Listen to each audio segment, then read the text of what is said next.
800 kilometre Hussain का sir जाए, यही इज्जत है, ये एहतराम है।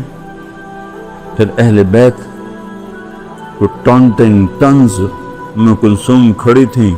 एक शामी सरदार कहने लगा यजीद खबीस के सामने। अताउल्लाह शाह बुखारी रहमतुल्लाह अलैह फरमाया करते थे यजीद पलीत। कभी उन्होंने यजीद नहीं कहा, यजीद पलीत।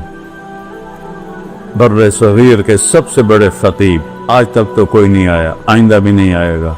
जब उस मलून का जिक्र आता था यजीद पलीत, तो भाइयों अहले बैत से मोहब्बत करो।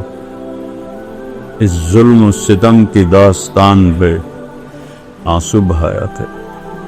मैं छोटा था, मुझे तो पता भी नहीं था करबला क्या है, इमाम हुसैन क्या है, लेकिन मैं अपने बाप को देखता था कि 10 मुहर्रम के दिन वो अपने कमरे में ज़ारो कतार वो है कि कुछ, और मुझे नहीं पता होता था कि मेरा अब्बा क्यों रोई अंदर। इतना रोते थे, इतना रोते थे, आंखें भर जाती थी आंसू से।